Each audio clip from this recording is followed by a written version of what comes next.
Ikalawang wika. Ang mabuting balita ng Panginoon ayon kay San Lucas. Papuri sa iyo, Panginoon. Ang mga tao na may nakatayo roon at nanunood habang si Jesus ay kinukutya ng mga pinuno ng bayan. Sinabi nila, iniligtas niya ang iba, iligtas niya ngayon ang kanyang sarili kung siya nga ang Kristo na hinirang ng Diyos. Nilait din siya ng mga kawal. Nilapitan siya ng isa at inalok ng maasim na alak kasabay ng ganitong panunuya. Kung ikaw nga ang hari ng mga Hudyo, iligtas mo ang iyong sarili. Isinulat nila sa kanyang ulunan, ito ang hari ng mga Hudyo. Tinuya rin siya ng isa sa mga salaring nakapako sa tabi niya. Hindi ba ikaw ang Kristo? Iligtas mo ang iyong sarili at pati na rin kami. Ngunit pinagsabihan naman ito ng kanyang kasama. Wala ka na bang takot sa Diyos? Ikaw ay pinaparusahan ding tulad niya. Tama lamang na tayo'y parusahan ng ganito dahil sa ating mga ginawa. Ngunit ang taong ito'y walang ginawang masama. At sinabi pa nito, Jesus, alalahanin mo ako kapag naghahari ka na. Sumagot si Jesus, sinasabi ko sa iyo, isasama kita ngayon sa paraiso. Ang mabuting balita ng ating Panginoon. Pinupuri ka namin, Panginoong Hesukristo. Tunay kong sinasabi sa iyo, sa araw na ito, makakasama kita sa paraiso. Mga kapatid, ang Kwaresma ay isang pagkakataon sa ating buhay upang balikan natin ang kasaysayan ng pagpapakasakit, pagkamatay at muling pagkabuhay ng ating Panginoon. At sa hapong ito, nais kong ibahagi sa inyo ang aking maikling pagninilay patungkol sa ikaliwang huling wika ng ating Panginoon. Today, you will be with me in paradise. Mga kapatid, sa ating buhay, dumaraan tayo sa maraming pagsubok. Dumaraan tayo sa iba't ibang uri ng hamon ng buhay. Nariyan ang hamon ng pamilya, trabaho, hanap buhay, ang komunidad, ang ating simbahan, ang ating lipunan at ang ating bansa. Higit lalo na ang hamon ng ating pakikipag-ugnayan sa Diyos at sa ating kapwa. Sa hapong ito, narinig natin ang ikaliwang wika ng ating Panginoon nung ibinayubay niya ang kanyang sarili sa krus. Today, you will be with me in paradise. Sinasabi ko sa iyo, sa araw na ito, isinasama kita sa aking paraiso. Napakagandang pagnilayan ito sa konteksto ng ating buhay, araw-araw. Sinabi niya, ngayon mismo, mga kapatid, ang kapatawaran ng Diyos ay hindi pinabubukas, hindi pinasantatabi, kundi ang kapatawaran ng Panginoon ay binibigay niya sa atin ora mismo. Itong mga pagkakataon na kung saan nararamdaman natin ang kanyang presensya, sa mga pagkakataon na tayo ay nagpapakumbaba at inaamin natin na tayo ay nagtitika, tayo ay nagsisisi sa ating mga nagawang pagkakasala, sa kabila ng ating kahinaan, sa kabila ng ating kakulangan, sa kabila ng ating pagkakasala, patuloy tayong binibigyan ni Jesus ng pagkakataon upang magbago, upang yakapin natin ang kanyang handog na pag-ibig na walang hanggan. At araw-araw natin itong nakikita sa banal na Eucharistia, sa Santissimo Sacramento na kung saan dito tayo kinakatagpo ng Diyos. Dito natin naririnig ang kanyang tinig, today, you will be with me in paradise. Hindi sinabi ni Jesus na bukas, mamaya, kahapon, pag-iisipan ko, hindi. Ang sinabi niya ni Jesus doon sa nagsisising makasalanan na nakabayubay din sa krus, ngayon mismo, isinasama kita sa aking paraiso. At ito ang hamon niya sa atin. Sa pagkakataon, mga kapatid, na tayo ay nagpakumbaba at humihingi ng kapatawaran, taus-pusong kapatawaran, ibinibigay niya sa atin ang paraiso niya. Paraiso na kung saan nararamdaman natin, patuloy nating mararamdaman ang kanyang habag, ang kanyang awa, ang kanyang pagmamahal. Ang Kwaresma ay hindi lamang panahon ng pagtitika. Ang Kwaresma ay hindi lamang panahon upang magsisi, kundi ang Kwaresma ay isang pagkakataon, natatanging pagkakataon sa buhay nating mananampalataya na muli nating mapalalim ang ating pagkakakilanlan kay Jesus. Hindi lang sa dahil siya'y nagbayubay ng kanyang buhay sa krus, kundi ibinigay niya sa atin ang buhay na walang hanggan sa banal na Eukaristiya, na kung saan sa misa, dito natin nararamdaman ang walang maliw na kapatawaran ng Diyos. Kaya nga naririnig natin ang pari na sinasabi, upang tayo patuloy na maging marapat na dumalo sa kanyang hapag, sa banal na pag-ibig ng Eukaristiya, ating pagsisihan. That very moment na naroroon tayo sa harap ng Diyos, nagpapakumbaba, ibinibigay niya sa atin ang pakikipagkaisa sa banal na Eukaristiya. Nawa sa patuloy nating pagninilay sa banal na misteryo ng pag-ibig ng Diyos, patuloy ding mapalalim natin ang ating pagkakakilanlan kay Jesus.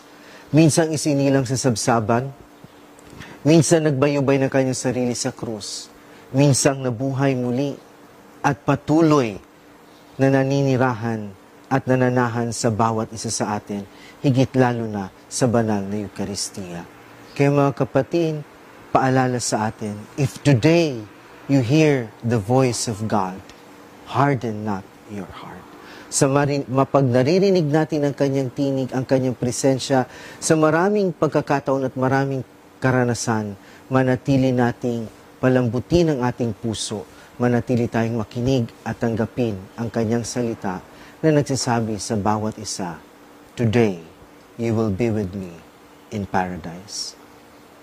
Sa araw na ito, ano yung nais mong ibulong sa Diyos? Ano yung nais mong iparating sa Panginoon? Ano yung gusto mong marinig sa Kanya? Ano yung mga pinagdadaanan mo? Ano yung mga mabigat na karanasan mo? Ano yung nagpapabigat sa kalooban mo na nais mong mapagaan ito sa pamamagitan ng paglapit nito, paghahandog nito sa Diyos? Mga kapatid, ako 4 na taon na pong pari at sa aking buhay, nakikita ko, naramdaman ko ang presensya ng Diyos. I entered the seminary right after high school. And it took me 15 years before I received the sacrament of ordination. At doon sa 15 years ng aking paglalakbay sa buhay seminaryo, marami akong pinagdaanan, marami akong karanasan, and there were many times na I wanted to give up. Nais kong sumuko, nais ko nang sumurrender, parang napapagod ako, parang ayoko na. At dumating sa pagkakataon na tinatanong ko ang aking sarili, Lord, ako ba ay tinatawag mo o ako lang ang may gusto para pong tumugon o pumasok sa buhay pagpapari? At sa aking karanasan, doon ko nakita sa maraming ups and downs ng aking buhay, especially doon sa tinatawag kong moon moments ng aking buhay, doon ko nakita kung ano nga ba itong paraiso na sinasabi ni Jesus sa ating lahat. Paraiso na kung saan doon ko naramdaman ang kanyang presensya, doon ko naramdaman ang kanyang pagkilos sa aking buhay.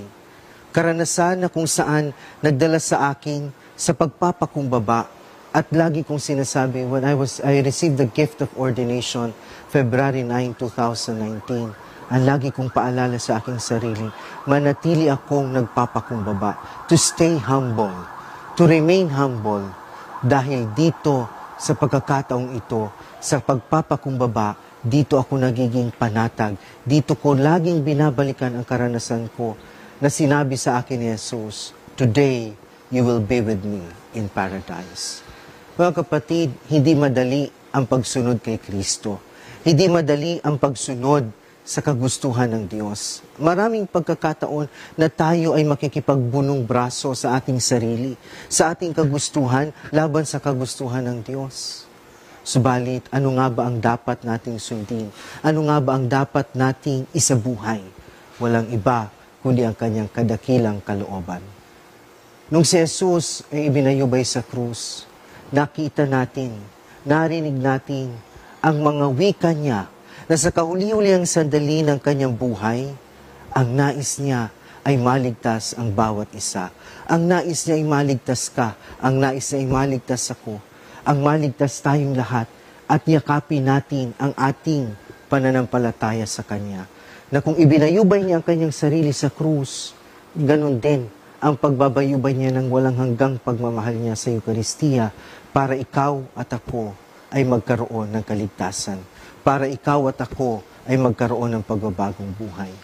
Napakaganda na kung babalikan natin ang tagpong ito sa ikalawang wika ng ating Panginoon, kinausap niya nung tumugon siya doon sa nagsisising makasalanan at sinabi niya, ngayon din mismo, isinasama kita sa aking paraiso. Makikita natin ang paggalaw ng mukha ni Jesus. Tiningnan niya ang humihingi ng kapatawaran. Tiningnan niya ang makasalanan. At sa kanyang pagtingin, ito ay ang pagtingin ng pag-ibig, pagtingin ng pagmamahal. At sinabi niya, ngayon mismo, isinasama kita sa aking paraiso. Napaka-consoling, napakasarap pakinggan, napakasarap pagnilayan na sana sa ating buhay, sa mga raming pagkakataon na tayo ay pinanghihinaan. Ikaw ay pinanghihinaan, ako ay pinanghihinaan sa maraming pagkakataon. Dito rin tayo kinakatagpo ng Diyos. Kung nasaan ka, anuman yung pinagdaraanan mo, naroon si Jesus.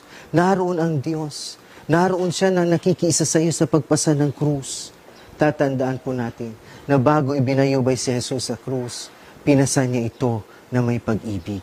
Sana ganun din tayo. Sana ganun ka rin.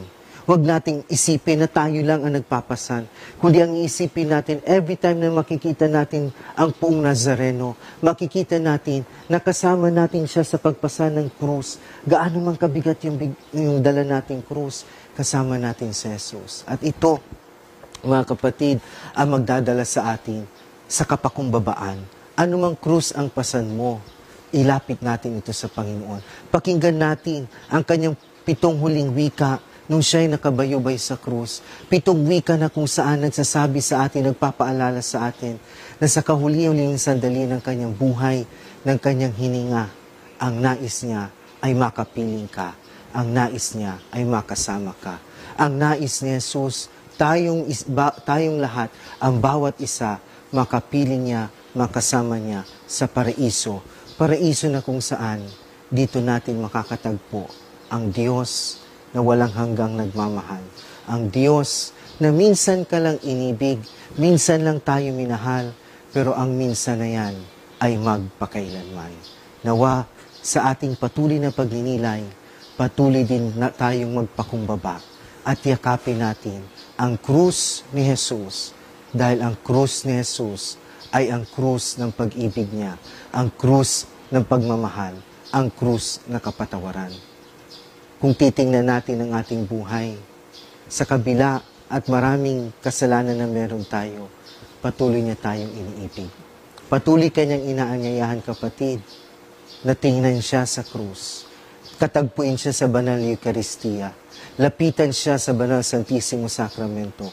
Pakinggan ang kanyang pag-ibig, ang tinig ng puso ni Jesus, na patuloy na tumitibok para sa iyo. Gaano mang katigas yung puso mo, palambutin mo ito sa harap ng Diyos. Gaano man katigas ang ating puso, tatandaan natin na sa harap ng Diyos, ito'y lalambot. Sa harap ng Diyos, tayo ay magkakaroon ng buhay na walang hanggan.